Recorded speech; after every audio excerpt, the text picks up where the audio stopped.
अस्सलाम वालेकुम my YouTube family, कैसे हैं आप सब। उम्मीद करती हूँ आप सब खैरियत से होंगे। अल्लाह ताला हम सब को अपने हिफ्ज़-ओ-मान में रखे, आमीन सुम्मा आमीन। वेलकम हानिया फूड चैनल। तो गाइज़ आज मैं आपके साथ बहुत ही मज़ेदार सी शलजम की सिंपल सी रेसिपी शेयर करने वाली हूँ। बिल्कुल भी मुश्किल नहीं है बनाना, बहुत ही टेस्टी बनते हैं और बहुत ही आसानी से बन जाते हैं। सर्दियों की ख़ास रेसिपी है ये। तो चले फटाफट से वीडियो को स्टार्ट करते हैं और खाना बनाना शुरू करते हैं। तो यहाँ पे मैंने शलजम ले लिए थे। शलजम को मैंने अच्छी तरह से पहले वॉश किया, फिर उसको मैंने छिलके उतार के छोटे छोटे पीस में कटिंग कर लिया और फिर से वॉश किया।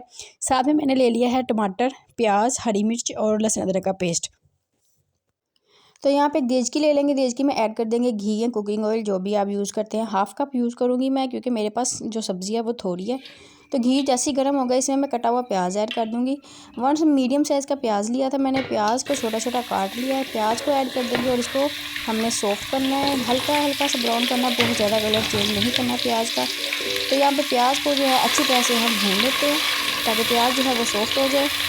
जी, तो गाइस प्याज देखें यहाँ पे सॉफ्ट हो चुका है। तो अब मैं इसमें ऐड कर दूँगी लहसुन अदरक का पेस्ट। तो प्याज जो है बड़ा ही खूबसूरत सा कलर आ गया इसको। तो यहाँ पे ऐड कर देंगे, इसमें लहसुन अदरक का पेस्ट ऐड कर दूँगी मैं। 1 स्पून बड़ा वाला लिया है मैंने भर के लहसुन अदरक का पेस्ट। और इसको भी हमने अच्छी तरह से भून लेना है, ताकि तब तक भूनेंगे जब तक लहसुन अदरक की प्यारी सी खुशबू आना स्टार्ट हो जाए। तो अब यहाँ ऐड कर दूँगी मैं हरी मिर्च। हरी मिर्च मैंने 3 ली थी, उसको मैंने छोटा छोटा काट लिया। 3 हरी मिर्च ऐड कर देंगे। हरी मिर्चों को भी थोड़ा सा भूनेंगे, बहुत ज़्यादा नहीं इसको भूनना है, बिल्कुल ऐसे ही थोड़ा सा हमने इसको सौते करना है। हरी मिर्च भूनने के बाद मैं इसमें ऐड कर दूँगी 1 मीडियम साइज़ का कटा हुआ टमाटर। टमाटर को भी मैंने छोटा छोटा पीस में काटा था। तो टमाटर ऐड करने के बाद इसको भी हम थोड़ा सा भून लेंगे, बहुत ज़्यादा नहीं भूनेंगे, थोड़ा सा बस जब कलर आ जाएगा टमाटर का, तो फिर हम इसमें ऐड कर देंगे थोड़ा सा पानी और बाकी के मसाले ऐड करेंगे। तो यहाँ पे थोड़ा सा पहले टमाटर को भून लेते हैं। तो ये देखिए टमाटर जो है यहाँ पे भून चुका है। तो देखिए हमारे ऑयल का भी कलर चेंज हो चुका है, टमाटर भी थोड़े सॉफ्ट हो गए हैं। तो अब इसमें मैं ऐड कर दूँगी, सबसे पहले तो थोड़ा सा पानी ऐड करूँगी, ताकि जो हमारा मसाला है वो नीचे ना लगे। तो हाफ़ कप इसमें पानी ऐड कर दूँगी। पानी ऐड करने के बाद अब इसमें मैं मसाले ऐड करूँगी। तो मसाले बहुत ज़्यादा स्पाइसेस वाले मसाले नहीं लेने हैं मैंने, तो मैं बिल्कुल सिंपल से मसाले लूँगी। आप भी शलजम जब भी बनाएं उसमें बिल्कुल सिंपल से मसाले ऐड करें। तो यहाँ पे मैं इसमें ऐड कर दूँगी पिसा हुआ सूखा धनिया और पिसा हुआ ज़ीरा, साथ में लाल मिर्च, हल्दी और नमक। सिर्फ ये चंद मसाले इसमें जाएंगे, बहुत ज़्यादा मसाले ऐड नहीं करेंगे इसमें। तो यहाँ पे मैं इसमें ऐड कर दूँगी हाफ़ टी स्पून ज़ीरा और साथ में मैं इसमें ऐड कर दूँगी हाफ़ टी स्पून ही सूखा धनिया। साथ में मैं इसमें ऐड कर दूँगी हस्बे ज़रूरत जो है नमक और हाफ़ टी स्पून ही एक लाल मिर्च का पाउडर और बिल्कुल हाफ़ टी स्पून से भी कम हल्दी। तो नमक मिर्च वगैरह ऐड करने के बाद अब इसको मैं कर दूँगी, अच्छी तरह से भुनाई करेंगे इसकी। तब तक भुनेंगे जब तक जो पानी है वो ड्राई हो जाए और हमारा मसाला जो है वो घी छोड़ दे। तब तक हमने इसकी भुनाई करनी है अच्छी तरह से। तो अच्छी तरह से इसको भून लेंगे। तो ये देखिए जी, यहाँ पे अच्छी तरह से हमारा मसाला जो है वो भुन चुका है, पानी जो है इसका ड्राई हो गया है, इसने घी छोड़ दिया है। तो अब हमने क्या करना है कि यहाँ पे हमने सब्ज़ी लेनी है। सब्ज़ी जो हमने काट के रखी हुई थी, तो वो सब्ज़ी इसमें ऐड कर देंगे। तो मैं इसमें शलजम ऐड कर दूँगी। जी, तो गाइस शलजम मैंने ऐड कर दिए हैं। तो अब हमने क्या करना है जी, हमने अब इसको थोड़ा-सा पहले मिक्स करूँगी मैं सारे मसाले में इसको। तो इसको हमने अभी भूनना नहीं है, अभी हमने क्या करना है, इसमें 1 कप जो है पानी ऐड करना है और पानी ऐड करने के बाद इसको हमने ऊपर से कवर करके रख देना है, क्योंकि जो शलजम है वो भी पानी छोड़ेंगे और उसी पानी के अंदर जो हमारे शलजम है गल जाएँगे। तो जब शलजम अच्छी तरह से गल जाएँगे, तो फिर हमने इसकी जो है वो बुनाई करनी है। तो पहले इसके अंदर मैं पानी ऐड कर दूँगी 1 कप भर के, इसको ऊपर से कवर कर दूँगी और लो टू मीडियम फ्लेम पे हमने पकाना है इसको, बहुत तेज़ आग पे नहीं पकाना, नहीं तो हमारे शलजम जो है वो गलेंगे नहीं, कच्चे रह जाएंगे। तो शलजम काटने के साथ साथ इसमें मैं एक हरी मिर्च रहेगी साबुत, वो मुझे दिखी नहीं।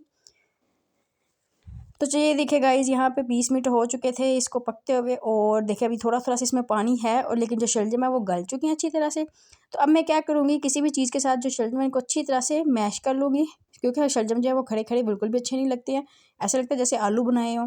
तो यहाँ पर मैं इसको किसी चम्मच के साथ अच्छी तरह से इसको बिल्कुल मैश कर लूँगी, ताकि ये बिल्कुल भरता सा बन जाए शलजम का।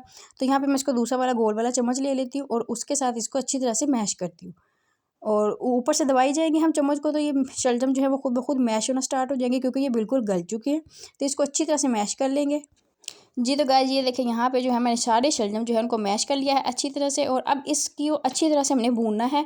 तब तक भूनना है जब तक जो है इसका बिल्कुल पानी ड्राई हो जाए और जो ऑयल है वो छोड़ दे अच्छी तरह से। अगर इसमें थोड़ा सा भी पानी होगा तो हमारे शलजम का जायका बिल्कुल ख़राब हो जाएगा, बिल्कुल भी मज़ा नहीं आएगा शलजम खाने का। तो इसकी अच्छी तरह से हमने बुनाई करनी है। जी, तो गाइस ये देखिए माशाल्लाह से हमारे मज़ेदार से शलजम जो हैं वो बिल्कुल रेडी हैं। देखिए अच्छी तरह से भून चुके हैं, घी छोड़ दिया है शलजम में, और पानी बिल्कुल ड्राई हो चुका है। तो अब इसमें मैं ऐड कर दूँगी बिल्कुल थोड़ी सी क्वांटिटी में मैं गरम मसाला ऐड करूँगी, बहुत ज़्यादा ऐड नहीं करूँगी। तो थोड़ी सी क्वांटिटी में इसमें मैं गरम मसाला ऐड कर दूँगी, बिल्कुल हाफ़ टी स्पून से भी कम। और बस गरम मसाला ऐड करने के बाद इसको अच्छी तरह से पहले मिक्स करेंगे, और मिक्स करने के बाद इसमें दिल खोल के हमने हरा धनिया डालना है, क्योंकि शलजम में जितना ज़्यादा हरा धनिया हो उतने ही टेस्टी होते हैं। तो गरम मसाला मिक्स करने के बाद मैं इसमें डाल दूँगी हरा धनिया। तो बिल्कुल बारीक बारीक हरा धनिया काट लिया था मैंने। तो हरा धनिया ऐड करने के बाद इसको अच्छी तरह से मिक्स कर देंगे, और हमारा जो खाना है वो बिल्कुल रेडी है। आप चावल के साथ खाएं, सालन रोटी के साथ खाएं, बहुत ही टेस्टी लगेगा आपको। तो बहुत ही टेस्टी और मज़ेदार लगते हैं। वाइट राइस के साथ तो बहुत ही मज़े के लगते हैं। तो ये देखिए जी, माशाल्लाह यहाँ पे हमारा जो सालन है वो बिल्कुल रेडी है। तो चलिए अब इसको करते हैं सर्व, और नीचे से चूल्हे को कर देते हैं बंद। तो इसको अब सर्व करती हूँ मैं। जी तो गाइस, ये देखिए जी, माशाल्लाह से हमारे मज़ेदार से शलजम बिल्कुल रेडी है। बहुत ही आसान है बनाना, बिल्कुल भी मुश्किल नहीं है, और बहुत ही टेस्टी बनते हैं। आप रोटी के साथ, चावलों के साथ खाएं, बच्चों को, बड़ों को, सबको दें, बहुत हेल्दी होते हैं। तो आप मुझे ज़रूर बताइएगा आपको मेरी ये सिंपल सी रेसिपी कैसी लगी। अच्छी लगी हो तो वीडियो को लाइक कर दीजिएगा, और साथ ही साथ चैनल को सब्सक्राइब करना मत भूलिएगा। तो मैं मिलूँगी फिर आपसे किसी नई वीडियो में किसी मज़े की रेसिपी के साथ। अपना बहुत सारा ख्याल रखिए, और मुझे दीजिए इजाज़त। अल्लाह हाफ़िज़।